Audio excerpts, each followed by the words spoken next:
Greetings, folks. It's Meandering Mike in the Mad Cave of Madness. It's good evening, and we're back to Genesis, Empires and Kingdoms of the Ancient Middle East, from GMT Games by designer Richard Berg. So we had finished one of the 4 activations for this game. It's a one-turn game with 4 activations. Now, I want to make one note. It's only one game turn, but this time period on here, this is for the normal 2, 3, 4, 5 player scenarios. The time frame ranges overall from 1700 BC through 1250 or 1200 BC. And any given game, like a 3-player game, might in those scenarios be from turn 4, 5, 3, 4, 5, 6, etc. This turn 1 for the introductory scenario is not this period. Sargon the Great was like in 2300, 2350 BC, roughly, give or take.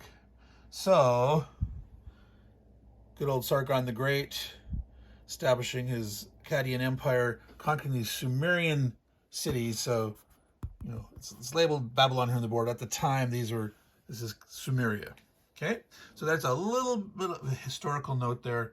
Throughout the rest of all the scenarios in the game, you know, this is Babylon, and the time frame here on the turn track accurately represents the time period of those turns, but not for the scenario. All right, so what we're doing, as a reminder, the victory conditions to succeed is Sargon must capture all these, from here, 5 green cities. This is Kish, where he started with. He doesn't have to occupy it to control that one.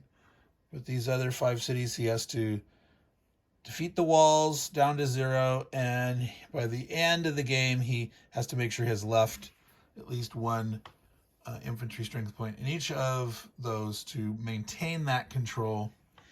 And he has to have established a trade route from Kish that can be traced to Byblos, a port. That's the port symbol there. Now, it doesn't have to be Byblos, but I think I mentioned that this is the closest path here from Kish to get to a port. No ports here. All right, so where we last were, our army with Sargon is down here in Ur. They're waving hello to Eridu, but they don't have to go over and conquer that.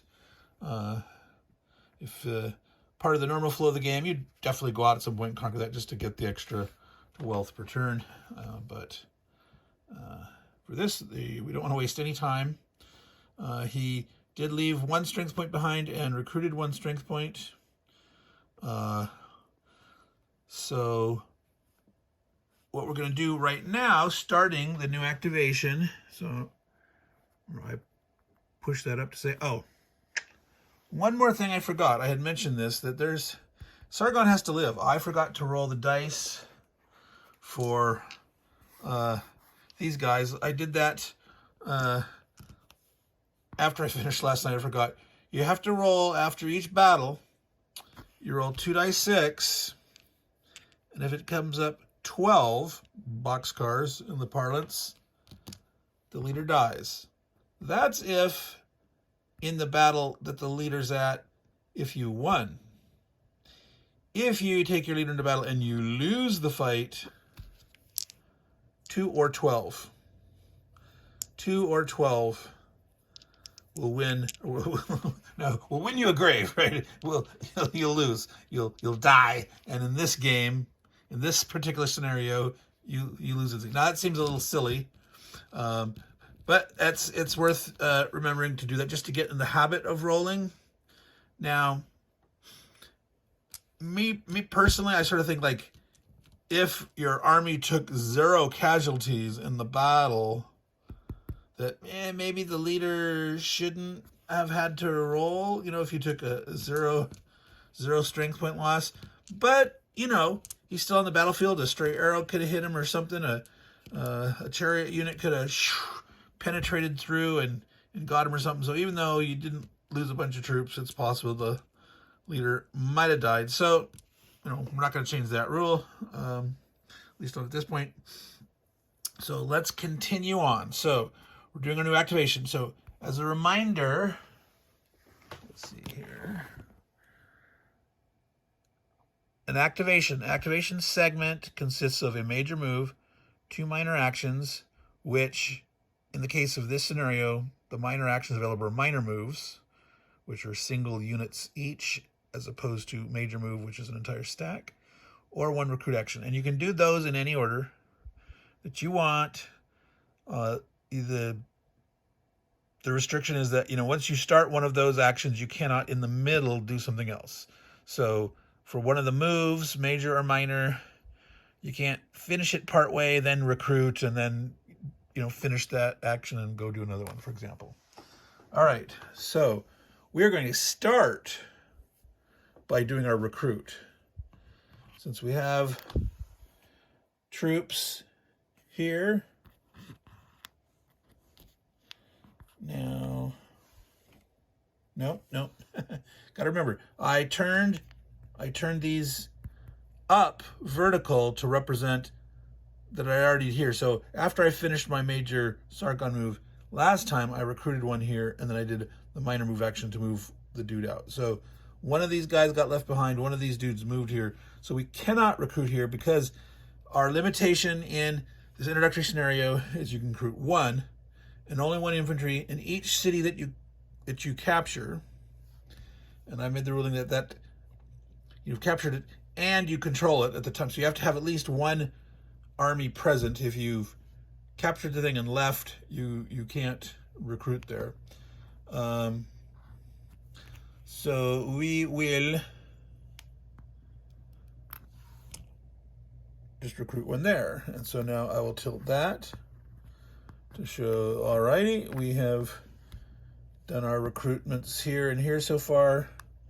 That's the only other one we've captured. We have not recruited there. And then our goal is to capture these guys and head on to finish our trader out. All right.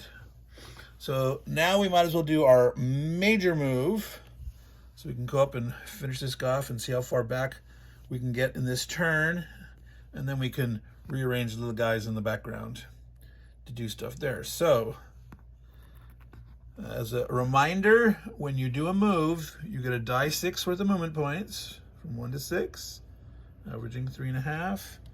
If you're moving a stack with the leader, that bottom number there is the campaign rating. The top one is the tactical rating. So you get to add 5. So here we go. Oh, 6. That's not good. All right, where's my movement points available? 6. So that's, yeah, if you keep rolling minimum movement points, you're not going to make it all the way, I think. So, but let's see how we do. So this guy, it's only going to take us 1 to move here, 1 to move here, and then 1 to attack. So we're down 1, 2, 3. 3 remaining. All right, Lagash. Round with 2 circles is a 2 strength. So we have in our army pool right now 11. We had left a guy behind. We haven't taken any losses yet. We made sure that we applied appropriate shifts to minimize our losses so far this point. So we are looking at a 2 strength defender with 11 points. Right there, 5. So 5 shifts plus his 5 tactical. Where are we? Right there. No, 4 tactical. Sorry, 5 campaigning rating. So 9 total shifts. So in the against the 2 city, to kill all the wall in 1 battle, you need 80%. So of our 9 shifts, as long as, if we roll a 1, we're going to have to burn 7 of them to get it up there. And if he rolls high, we might take some casualties. So this is back to that little trade-off that we have to see. If we roll really low and they roll really high, we'll either have to do it in 2 hits, two rounds of combat, or we'll have to pick some losses. But, you know, if the gods favor Sargon the Great, no worry. Okay, so this is like total no worry. We rolled so high. We only have to play 2 shifts here, only 1 shift to get it down to 0 losses against us. So we could have handled this with just 3 shifts in our favor. So we reduce that.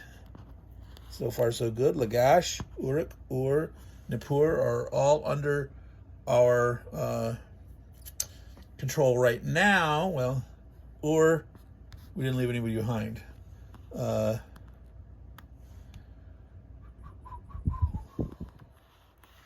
be able to recruit 1 here. Next turn, if we leave a guy here, and he can go this way. So yeah, I think we'll be good.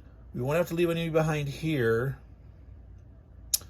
Right, because one of these can move down here. This guy that's here on the next, because we only have 2 more after this one. So on the next to last action impulse, he'll be able to recruit and move here.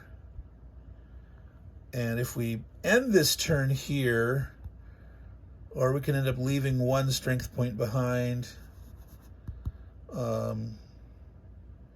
Here, depending on how far we get, we may, I think, well, let's see. He's got 3 left. 1, 2, 3. We're not even going to assault this turn, right? We got 3 movement points left. 1, 2, 3. We will be at the gates. Now, I'm not 100% sure that you can do that. That if you move into a territory, a space, that you have to have enough to attack it that turn. I'm not going to look that up now. I'll look it up later. But I believe at the moment that you can, march up to the gates of the city and say, hey, I'm here. In the normal rules, the full rules, there are interception rules where enemy armies can intercept you as you're, say, moving nearby or into the square, and they could, in a sense, come out and attack you. So that would apply, but we don't have that in this introductory scenario. But let's go ahead and finish our move. We have 3 movement points remaining. Come back to here. 1, 2, 3. So I'm putting me at the gates of Babylon, but no attack yet. So we've done our recruit, we've done our major move. I'm going to do a minor move to put him down here. And so the plan is on activation number 3 to recruit here, and then he'll be able to spread out, and then we'll have to deal with this in activation of turn. In 3, they'll hit and move on. So they'll probably have to leave a strength point behind there or something. So anyway, we're good. We've left enough behind, and with our growth that we're handling this, it looks like. But that's it. Now compare that to last turn, how longer it took to go through and fight these multiple battles. We had less movement points. We had 1, 2, 3. We moved 3. We're down to 0. Boom, we're done. We only had 1 combat that turn. We finished our recruit and our minor moves, and we're done. So that one's gone. Next one we're going to do. And remember, in a multiplayer game, multiplayer positions, the first, 1 through N, how many players you have, are going to be 1 per each player position. And then after everyone's had a chance to move at least once, then you'd be drawing from your cup or mug or whatever you have, your little bowl that has your activation markers, pull to see who goes next. And there is a limitation about not going more than twice in a row. You can go twice in a row, but not more than twice in a row. You would put it back if you drew the same guy over and over again. All right, so we are now back to here for our good, exciting purposes. let's go ahead and get our recruitment and stuff out of the way. Going to recruit. We're turning that to represent our, as a reminder. Going to do the minor move now, just so we don't forget it. Putting that here. And then the last one there, we can, well, yeah, we can recruit an extra die and potentially make it to here. However, let's see. 2, 1, 2. You could roll bad. If you roll, you know, you're trying to move, say, from here to, you're going to have to move the extra to here, and you're going to move one guy to here. Like you didn't leave anybody behind. If you rolled a 1 when doing a minor move, try to get there, you could only get 1 space, and you would not be able to reach there. So to be safe, we're gonna have to leave 1 strength point behind in Babylon, or you could risk it. Well, let's see what happens in the fight against Babylon. Okay, so we've done 1 minor move. We did our recruitment. We moved in. We recruited. All good there. Waiting for that to happen next turn. Babylon, biggest city in the area, biggest city in the whole in this region in terms of fortification strength. It's a 5. Right there, 5 defense strength. We're going in with our 11. Oh, let's roll to see how much movement we got. Let's roll the lucky leafy die here. Oh, not lucky, because 1, the leaf is a 1, a 6 either side. So Sargon is facing a major uphill battle here. If he doesn't roll max, I don't know if he can make it at this turn, but we'll fight it through and see. We'll figure it out. We will figure it out. Now, if it takes more than 1 turn here to fight our way through Babylon, I'm pretty certain that we probably might not make it. All right, so we're back to calculating the odds. 5 defense strength, 11 attackers. You look on the magic chart. All right. So with a 5 strength, we're only getting 2 shifts. Now you'd have to be all the way up to 13, so it'd be difficult to ever get 3 shifts there. You'd have to grow some recruitment and then like hit Babylon, you know, not having left anybody behind to do this, to try to get that extra shift and then come back. So that sounds like fraught with wasted time in there. But if you want to try to maximize your odds against Babylon, you could have done something like that. But this is our fate. We have 2 shifts plus our 5 for Sargon, 7 total shifts. We need to kill 5. You got to get 90%. 90, all right? So we have to roll above the minimum. You know, if we roll the 1 with our 7 total shifts, 8's the best we could do. We could only kill 4 of them. And if they rolled, you know, if we managed to get this, they roll low, we could take the loss of some guys, hoping we're going to make it through, not lose too many, but we just have to see what happens, right? Okay, how are the dice going to be? Are they going to favor us or not? I don't know. Do we sacrifice the lamb? Hopefully no one finds that notion untasteful, but try to get in the spirit here, the role play, the role of the guys. All right, so 7 shifts. All right, so we rolled a 4 here. So we need a 9. So if we, to get to 90%, if we put 5 shifts there of our 7, we could kill the wall. Oh yeah, that's right. I rolled. Yeah, we've already spent our 1. We rolled a 1. No, that's 5, 6. So we have to make sure we spend that point. We We went from 6 down to 5. We're attacking. 1 movement point to attack. Right, so if they rolled big here, it's going to be painful. If we spent 5 here, we got 2 shifts here. That puts us down to 3. If they're doing 30% of our 11, we're losing 3 guys. Okay, it's rounded down in our favor, 3.3. But we would lose 3 guys. We would have 8 strength going forward. Now we've got 3 strength cities. The rest are 2. 8 against a 3 strength 30 is 3 shifts. We're weak, much more weaker than we were with a 12. At the start going against 3 had like 4 shifts. We'd be down.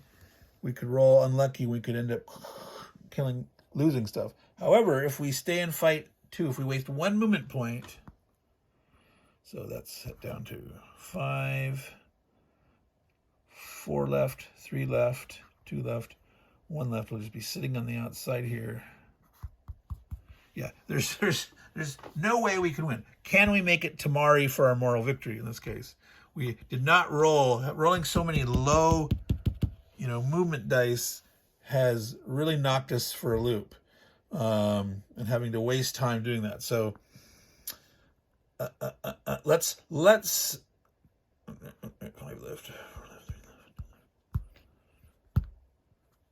Yeah, we're certainly can make it Tamari. I don't know if we'll be able to make it that far. Let's do it. Let's take the loss. Let's finish in 1 to see what happens when we take these losses, all right?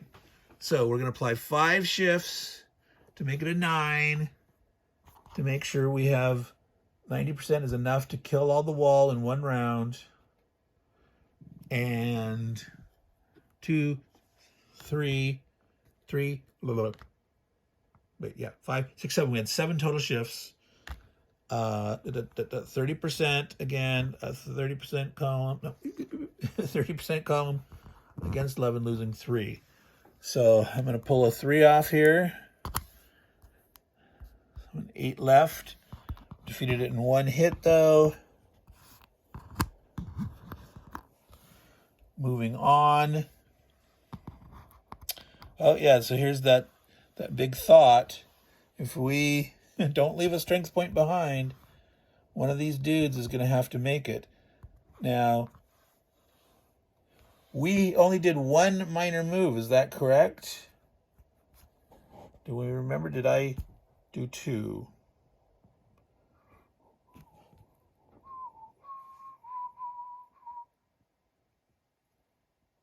I think I only did 1. Which means, well, we have to finish this. We have to finish this turn. Then we could try to move this turn. And then the last turn, we'd be able to recruit here and 1 guy move to cover that. So that's my plan. We're going to try to move this guy this turn. But if I was wrong and I've already done 2 minor moves, then that would be incorrect. But let's see. Okay, so we have 5 movement points left. 4 to there. We're attacking 3. So we are down to, and I didn't leave anything behind. 7, 8. 8 strength versus the 3 is 3 shifts. So we have 8 total shifts going up against a 3. 3 out of 3. We also need a 9.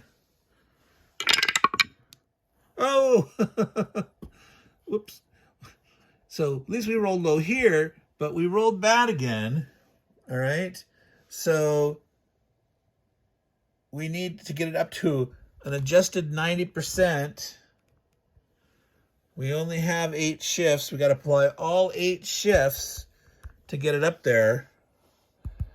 To do that, see, this is a good example of what happens if you start, taking some major attrition. So we have no more shifts to adjust the defense down. So 2, so 20% of 8 is 2. That there, look, that's like a naughty point, right? Because it's rounding up. It's greater than 1.5. So it's 1.6. It's rounding up to 2. So we should not, we should shift that down. We should take less hits. We should make it no hits. We should take longer. But I'm gonna push this through as an example of what happens if you start taking all this losses. All right. So we're gonna take two minutes and 2 losses. We're down to 6. We succeeded in capturing that. 1, 2, 3, 6. So yeah, we have 3 movement points left. 1, 2. We have 1 movement. Is that right? We started at the outskirts. We rolled minimum. We have 6 total. We spent 1, 2 to arrive, 3 to attack, 4, 5, 6 to attack. Okay, so we can still attack, but we're in a greatly weakened state. We got 6 strength points against 2. We're getting 3 odd shifts. It's 8 total, but again, we could roll bad. Now, with 2, we only need 80% to kill the 2. So going against the 1 cities are pretty easy. You still need to roll a 50-50 result to finish that guy off. With 2, you can easily, get 30%, just at least kill 1 of the strength, but you need an 80% to kill 2 and get it in 1 round. So here we go. We got our 8 shifts. Wow. This Sargon is Sargon the Unlucky. He's not Sargon the Great.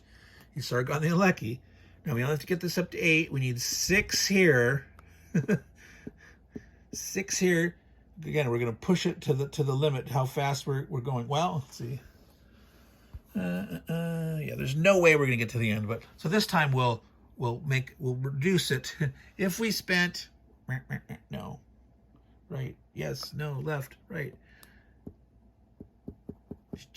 8, 6 of our 8, 2 left. We'd still be at 40%. We're down to 6 strength. 40% is 2 more dudes. Yeah, we're like getting totally creamed here. How bad is that? So let's say this time we're not going to do that. We're going to take our points. We're going to take our 8 points and make that 6 is 0. Right? So that's taking 6 down. That leaves us 2 left. That gives us a 4. A 4 is enough to give 1 point off of the 2. So that's all we need. We don't have enough. Yeah, we can do it. We can knock this down and we'd end up taking 3 more points and we'd be down to, tiny minuscule army. Or was it 2? Anyway, we're not going to take those casualties. We're going to spend this down to 0. And we're going to reduce the wall by only 1. All right, there we go. We see a 1. We didn't lose anything. There we sit. All right. And I believe what I'm saying in my memory. I think, boy, I shouldn't. Instant replay. Did I move 2 minors or not? I don't think so. Maybe I did, but let's assume that we didn't. So it's the case of doing a minor move now. I know we recruited and moved at least 1. We move this guy here. We're rolling a die. If we roll a 1, he has enough movement points to make it to over here. So that's our activation.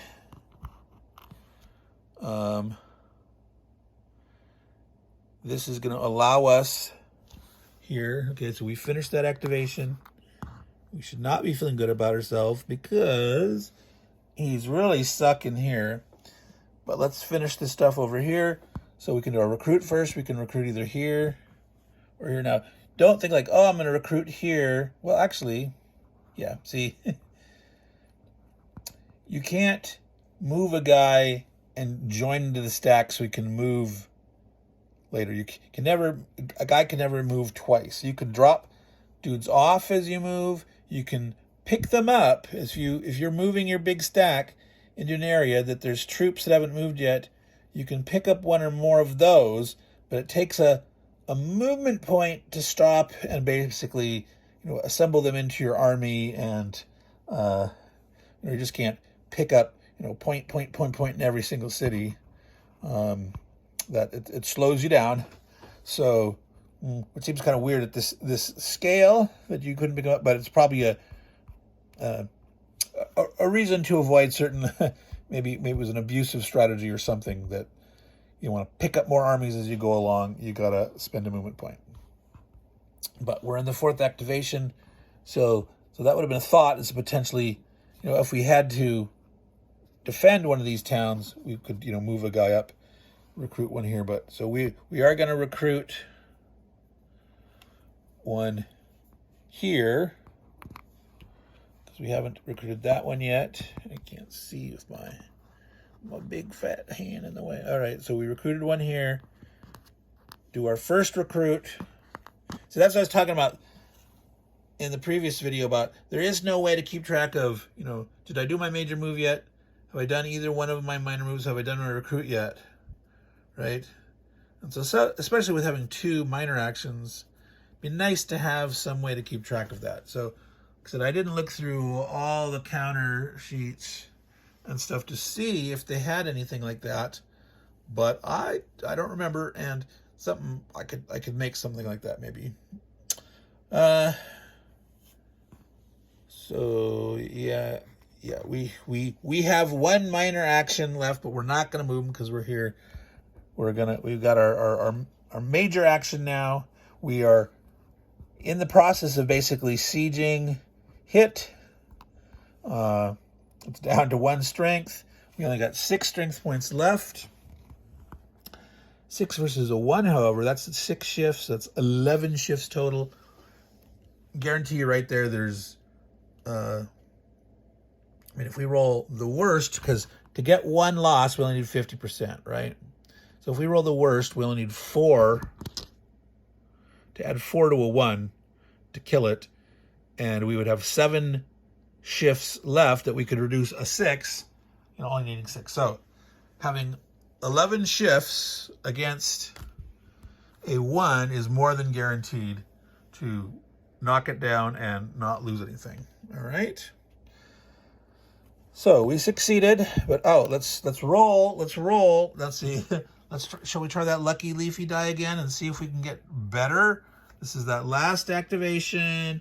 What is the overall movement points for the major move? Oh my God. Amazing, folks. Sargon, the not so great, so really not so great. It only has 6 again. If you had 12, 1, 2, 3, 4, 5, 6, 7, 8, 9, 10, 11. He still couldn't have made it, right? If he managed to succeed hitting all of these guys, he could get there but not attack it. So that's how close it was. Potentially, just a little, above average dice, as it says in the scenario. The introductory rule says you need to roll average or above. You need to roll just a tiny bit above average, I think. So let's finish it off, though. We attacked. We had spent 1 to attack. We succeeded here automatically. We had enough shifts that we didn't have to worry about rolling the dice. You can roll the dice if you want to see how good or bad you do. But you know what? I forgot again to roll the chances to live or die. We were fighting our way back this way. Did he die? This all could be moot, right? Like, if you roll boxcars, if you roll a 12, rolling for when they fought in Babylon. All right. Now, one of the advantages, I suppose, is of taking more losses against the city is that if you're doing it in multiple rounds, like this was 2 combats, right? You survived there. Let's roll here now. So, or this one was, right? No. So was this. Did we do that in both? No, I can't remember. We took the hit there, but we saved the resource here. We took one. So we're rolling through the first round that was at the end of that. Oh, look at that. Yay! Sargon is dead, right? Okay. So that seems very, very anticlimactic, but you get what I'm doing, right? We saw how you just consult the large size to the small size to see how many shifts the large size gets. Okay. Now, normally you'd check for any other modifiers. So both sides might have leaders, right? And so you net out their tactical rating, and whoever is bigger gets the net shifts. The defender could get points for being like in the mountains, for example. Off the top of my head, I do not remember any other of the shifts. Oh, there's chariots, right? There's chariot superiority. There's no chariots in this one, but there's adjustments for if you have more chariots than the other guy. And you can even get a double bonus. They call one superiority, one supremacy, right? If you outnumber them like, more chariots, you get like 2 shifts. If you have more than twice as many chariots as they do, or you have at least 2 chariots and don't have any, you get chariot supremacy and you get 5 shifts. So that's big fighting. And so obviously you want to be fighting out in the open when you have chariot superiority like that. But when you're defending and you retreat into the city, no, they don't get to use their chariots. So this overall calculation could be a little more complicated. Both sides could have shifts, and just in the end, you net out the shifts, and whoever has more shifts in the end gets to make the decision when you roll the attack and defense dice to show the percentage. This number you roll is 10% versus the enemy of their force, what they lose or not, and the guy with the most shifts gets to decide, to increase one side or decrease the other. Decrease down to a minimum of 0, increase up to a maximum of 10. And then you just look on the chart to show force size, percentage loss, and this is basically rounding up at 0.5. So you could do all that math in your head. Might as well use the chart. And I don't know if there's any anomalies in calculation on here. You should just probably use the chart in general, just to make sure. But that's the game. Sargon lost because he died. He didn't maybe get good enough omens from the gods. Will I play this again? This is the second time I've played this introductory scenario. Yeah, I don't think I would play this very often. It's a puzzle. It's one of those one-player solitaire things. It's basically a puzzle, calculating the odds. But is it worth playing it? Absolutely. When you sit down to learn this game, play this introductory scenario. Make sure you understand the movement, the combat, the implications of, the ordering who goes when, and when do you do your minors or majors in recruiting. And again, this recruiting is different than in the main game. The main game, you use money to recruit, and you only recruit out away from your home kingdom. But there's raising armies at home using manpower.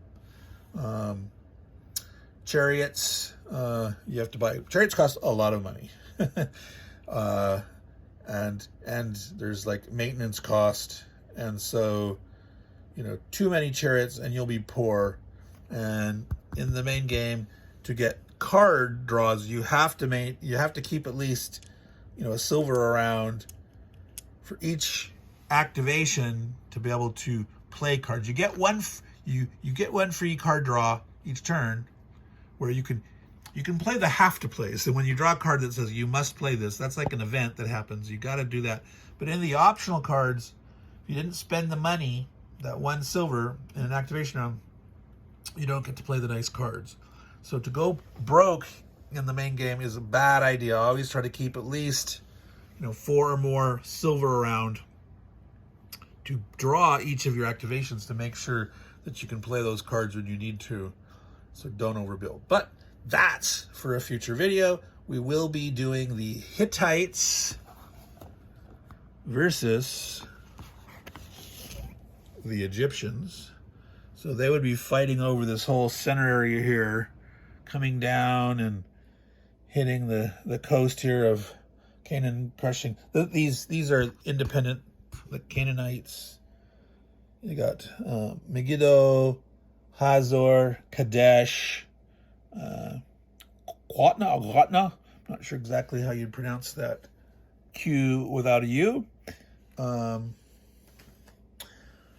So I guess we're going to call this quit at that. Again, it was so someone like, oh my God, really? We're going to stop because you rolled 12. Yeah, that's them's the breaks. And that's just something to keep in mind.